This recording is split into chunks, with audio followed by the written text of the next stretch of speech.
Welcome to the Manager Matt Podcast Show. The show is designed to give you solutions to your day-to-day management and leadership problems.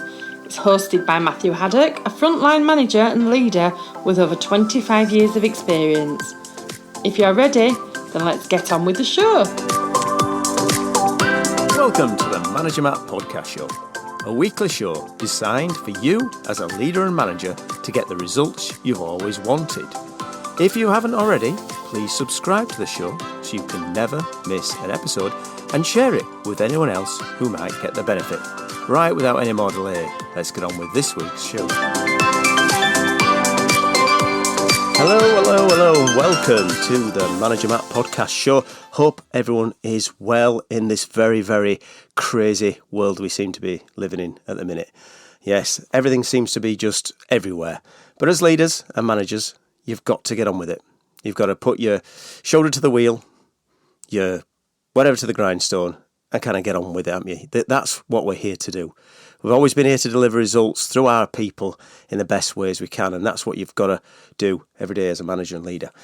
You've got to try and get out there. You've got to do your best with what you've got around you and build a team, a strong team that's going to be able to deliver results even under the greatest pressure. And I hope you're getting that done out there in the world. This week, I want to talk around something that's probably very similar to what a lot of people are needing at the minute, and that's around resilience.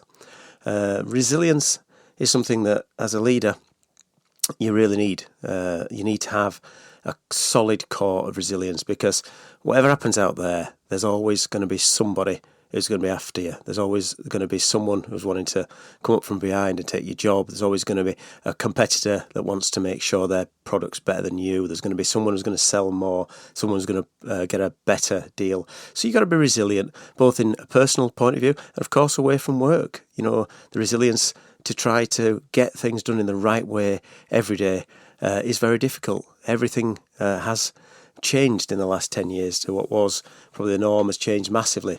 If you think where the children are going through with the social media that they have to deal with, extremely difficult, I think. To have resilience is something that we really do need to instill in our children and all the people around us. But yeah, what I want to talk about today is about this resilience. So what is resilience? Well, it's not necessarily the fact that you are bulletproof. You're not one of these David Goggins where you're kind of, going to be full on and marching, and, you don't have to be a Marine or an SAS or anything like that. I mean, it's great if you are an SAS or a Marine listening, don't get me wrong, please enjoy. But, you have to be able to flex and move. You can't control everything. That's something that will put pressure on you if you think you can control everything. You can't. So you've got to be flexible, to be able to flex. That helps with resilience. When things do knock you down, and they will, life will knock you down. It will give you challenges. It will, really give you a good pasting. And I think there's definitely a Rocky quote. It might be from Rocky 5. I'm not up on the later ones. I don't even know when they got to, where it was like, it's not how hard you get knocked down, it's how you get up and keep going. And I think that's resilience. It's that idea of the bounce. Whatever don't break you makes you stronger to an extent. I think falling off a cliff probably is not going to work in that example. But what he's saying is that, whatever challenges you learn from those challenges. Nobody is perfect, ever. We don't know everything, ever. So the fact that you put yourself against something that may be perfect is nonsense. So when you get hit, you've got to get back up. You've got to be able to bounce back. You've got to almost like strong like a tree, but also a tree can flex. So you can think of when the wind blows, the tree will flex, but it won't break. And that's the idea of resilience. I mean, it's not getting it right every time.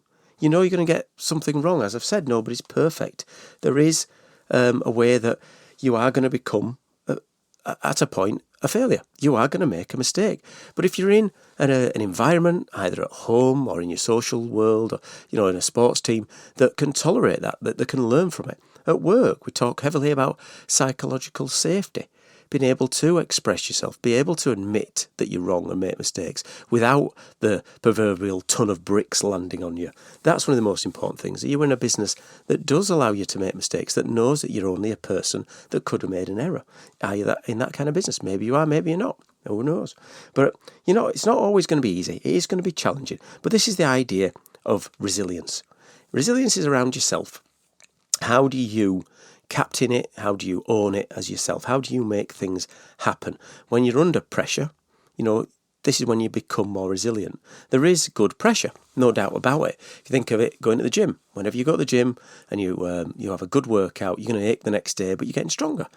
And that's the same thing. There's this idea of being under pressure in the right way can make you stronger, can make you more resilient.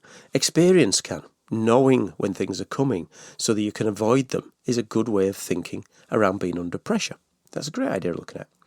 But about the idea of what you're going to find when you're under pressure, what are the things that really hit you? I mean, there's the ideas of these pillars of resilience. Think of it as your health. So first part of this would be your physical health. You need to make sure that you've been doing the right things to yourself to make sure that you can cope with resilience. Because the fuller you're up, the hard it's going to be when those things come and hit you. So think about your physical health. So are you getting enough sleep? It's a massive thing. I've spoken around it on the cast before. Are you getting good quality sleep? The more pressure you're under and the more you feel it, the less you sleep. You get worried. You wake up at some crazy time, mulling over things you can't affect. A good way of dealing with that is to have, the same notepad at the side of your bed. Probably going to be a phone these days. But put down what's worrying you. And then think to yourself, can I sort this out now? That's not a problem. Your brain is wired that way. His primeval brain is working at night, and your sensible, logical brain. How many times have you tossed and turned at 3 a.m, worrying about somebody might have said something or something's going to happen? When you have no effect on it, you can't affect it, but your brain gets going. Then you're having a cup of tea, sat downstairs, staring at whatever's on telly at 5 a.m. Make sure you're eating the right food. Are you eating the right good food? That makes a massive difference when it comes to building this physical health, which will help with resilience. It means you're not going to be ill. It means you're doing the right thing by your body. Water. Drinking water is so important. The hydration or dehydration of the brain. Think how much your body's full of water. There's 80% of it is water. The less you have in there, the less you're going to make bad decisions. That's why when you've had a drink and you're a bit dehydrated, you feel terrible. Lifestyle's massively important. Are you doing the right things yourself with your lifestyle? Are you putting stress on yourself with the way you are? What are you consuming through social media? What are you listening to? Those things can make a big difference. I've taken some time off of news channels because they're so depressing. Now, we know there's serious issues happening all over the world, but there always is. And you've always got to think news channels are there to sell. So they're always going to be selling you the bad things about things. It seems to have finished. I know in the UK, there used to be the end of the news at 10. They used to say, on a brighter point, a dog has rode a snowboard. Or something like that. There was some sort of light. There don't seem to be anything lighter now in the news. So it's feeding into that negativity. It affects your physical health. And of course, exercise is important. Make sure you are physically exercising. If you're sat at a desk all day, go have a walk and get something. That's something to definitely look at as a pillar that's going to help build your resilience. Let's look at the next part of this, the idea of the emotional agility. Understanding your emotions, knowing and understanding it. Almost like, do you understand the emotions you're under? We've got some core emotions as humans. We all know what they are. There's going to be people who are very optimistic around things. They're quite happy. There's going to be some people who are ashamed of things that they might have done. And they're going to be sad. There's anxiousness. And anxiety is a fear of something in the future that's eating into your day in the present. I think that's one of Marcus Aurelius' quotes. The idea that you fear the future, anxious of the future, and that takes away from being in the day. It's very difficult to tell someone, don't be worried about that, because, you are. That's one of your core emotions. Hatefulness and anger can really eat you up. It can get inside you. You can go through these terrible things in your brain that normally, if you put on a film, it'd be tragic. Some of the things you could go through, the hatefulness and the anger that you can get there. And you can have this feeling of contempt and disgust for what might have happened and what could have happened. And all these emotions really play into it. But you need to know those emotions to really understand them. If you know that you're going to be angry, then it's easier to manage. Not say it's going to go away. They always say, when people say, and it does annoy people when I say this, they'll say, I'm mad at that person. They've made me mad. And I'll go, no, you've made yourself mad. You have chosen to use that emotion. And they go, no, they've made me mad. No, they've given you some cause, but you've acted on that cause and maybe made yourself mad. So those are things to look at, those emotions and understanding them. There's a lot of cultural effects. Certain cultures, if you're listening in different countries, will have different reactions to different things and different acceptance of different things. So that needs to be understood around culture when you're looking at your emotions and your emotion agility. Make sure that you do check in with your feelings regularly. This will help you understand when your resilience armour is being affected. If you think of resilience, I always liked Star Trek when I was younger. And you think of the shields that they used to put around the vessels, and Captain Kirk would shout, "Shields!" and the dot would go around on the screen. Looks pretty poor now, but that's the idea of a shield. And resilience can be a shield if you can understand and check in on those feelings. Maybe you start to journal when you're feeling these angers. What is triggering those things? As I said, you're going to get triggered. It's going to affect your resilience. If you understand them, it's easy. And of course, sometimes we have emotions that we don't need to hide. And it can be difficult in work because, especially if you're a leader, it's difficult to speak to someone. It's hard to share because you're seen as someone who knows everything. I spoke last week about tough conversations and tough questions a week before. Those are things that you are expected to know. So who do you talk to? You're a real person with emotions, but who do you open up to these days? The old models have changed. There's no one you can just drop in and speak to. Your boss is usually not around, which is the way it works. The person who was in personnel, as we used to know it, now known as HR, won't be anywhere near. So there's all these things that will happen that will mean that you have really very little people as a senior leader to talk to. It's always good to try and find a friend at work, someone you can confide in, that you can trust. That I hope I found through my time. I've got some really good friends throughout business, and I could reach out with and have a talk and a natter or two. And I've kept with those guys, and I still pick up with a few of them now after all these years. And that's because we've got a good emotional alignment and we can talk about things. And it's great to do that. Let's move on to the next part of the idea of these pillars of resilience. And think around a purpose. Of these values and strengths that you have. These are the clear things that you own. Think about this as the core sense of your own values. You could think to yourself as a number of things. If you did a quick kind of brainstorm on this, you'd come up with things like humour. These are things that you value. You maybe have a core sense of trust, that you want to be a love to learn, or you're a leader, you're fair. When I think about myself, I consider myself as being an honest person, a person who's kind, a person who's fair, person who wants to make sure things are done right. I can be a little bit brave sometimes in certain decisions that others would think about a lot more than I would. That's just the nature of what I am. I'm sometimes creative, not as creative as others. But by knowing these areas, these are the values that are going to really help you with your resilience, because when things go wrong, you're going to go back to those core values. So if you've got a core value of being an honest person who is fair, who has always wanted to do his best for the people around him. Those are the anchors, those are the values, those are the clear map that you have that will never change. And you shouldn't try and change them, because if you start changing them, you start wearing masks. People who wear masks, those are one of the worst people you're going to meet, especially the ones who are not sincere. They're going to wear a mask, they're going to cover themselves up. They'll say one thing and do another. You won't want those people around you, because those have become the drains. And especially if you're a radiating kind of person, I'm quite a radiator. If you're affected by drains, it can really bring you down. But you know where you're going to get to. You've got a real purpose and values that makes you a strong person. So those can build your resilience. Those are the pillars that really help you do it. When you look at the next part of it, how to solve problems. When problems come along, they can really knock your resilience. Everyone knows, in every part of the world and in every business you're in, there's going to be problems that really make you lose sleep, or there's going to be a real problem with. This could be something that's massive, really big, or even small problems that can add up. You need to know what tools they are to deal with those.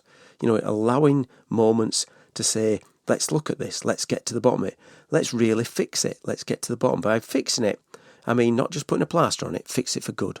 That could be around development, helping people get the right training that they need. It could be around giving them the right tools to do their job, or even just giving them the information they need to make sure they're making the right decisions at the right time.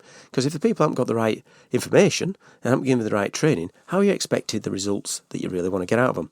And problem solving is probably one of the biggest areas that we ask as leaders and managers to do. We want problems fixing. We want problem solving. That's what we need to do. We're there to deliver results. So we'll do what we can to get the results delivered. But that problem solving is something really to think around, because that can be a big blocker, putting a lot of pressure on you, but it can be a way of getting the resilience to fix it. Because if you've got good problem-solving tools and you know how to fix issues or help others around you fix them, that can take the pressure off you. Looking at that idea of the optimist, you want to look forward. So one of the last pillar, one of the other pillars, is around having to be able to look forward and have a future view of what's coming in front of you. So we talked about anxiousness being this fear of the future. Well, if you've got this idea of, actually, I'm not going to procrastinate, I'm going to get this thing done, I'm going to finish what I've started, then this helps you get going forward. It's the motor that pushes you on. It's this perseverance you need that's not going to stop you. I'll learn from the past. Everybody learns from the past. Every mistake I've made, I've learned from. I hope I haven't repeated them, because that's the idea of learning from them. But that perseverance and that optimism is something that is a real driver. One of those big pillars gives you resilience, because you know you can get through it. You know you're going to push through a problem. You know you've got tools to do it. You know you're going to fight your corner. You know that you've got these values that are around built on whatever they are. Then you know that you're going to get there. Some of the things you'll see is good to-do lists or goal lists or strategic plans people have in place. That's the idea of perseverance. And the last bit that'll help you with resilience is having a high quality connections. So having good relationships with people that's built on a trust, it's built on respect, will help you push it forward. If you think of a team, of any team, whatever you support, if that be basketball, football, whatever sport, or even not a sport, just a team, they're built on a high connection. Every player knows what the other one's thinking or doing. They've worked together for a while. They've built this trust. They've got respect for each other. And they've got this joint relationship almost. They work together. I'm not saying it's the Borg. I'm using a lot of Star Trek references in here. But if you think of that idea of joint and everyone knowing what's happening, and that helps a team grow, it helps you get resilience, because you can rely on those people. When one person's not quite performing, you can pull on the other people with these high quality connections. So that's just a thought around how to be resilient and some of the ideas of the pillars. I'll just quickly go through them. There's the idea of physical health, making sure you are physically fit. This will help you in this resilience, this under the pressure of work or home. Having this emotional agility, knowing your emotions, being able to speak to someone about them. Having this idea right in the middle of your map of this idea of purpose, values and strengths, things at the core that make you who you are. Knowing them and being positive about them helps you get through things, helps you push on through these hard times. Being able to solve problems, have a toolbox and skills to be able to solve problems when things get thrown at you. So you're not just floundering around in the dark, you've got a plan, you can get through it. Perseverance and optimism. How do I get through it? How do I learn from the past? How do I get better? That's another thing that will help you be more resilient. And this idea of high quality connections, being able to speak to others, know your team around you, and know the people. Just to finish, we know that it's going to be tough. We know as people in business or even away from business that life throws so much stuff with us. And having a resilience, being able to bend in the wind without breaking, is a massive thing. If you push somebody too far, they will snap. If you fill the bucket up too much, they will break and flood.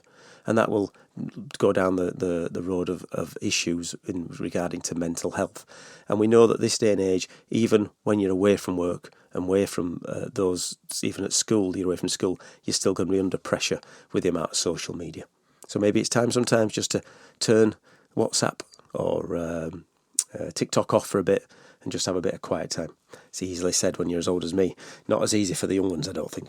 Okay, well, as ever, I'd love to hear your feedback on this subject or any other subject I've covered, or even some new subjects you'd like me to cover. If you want to send it to managermattpodcast@gmail.com, I'd really love to hear what's on your mind and just have a natter. So please send something over and we'll have a chat about it for future episodes and whatever that comes down the road. Well, that's it for Manager Matt this week. Thanks so much for listening, and goodbye. Thank you so much for listening to this Manager Matt podcast. We hope you found it interesting, helpful and actionable. One last thing, please leave a quick review on iTunes or with your podcast provider, as it helps to spread the word of Manager Matt. If you haven't already done so, please subscribe to the podcast, and if you did like anything in particular, send an email to managermattpodcast@gmail.com or visit managermatt.co.uk for more content. Feedback is a gift, so let's keep giving. See you next week.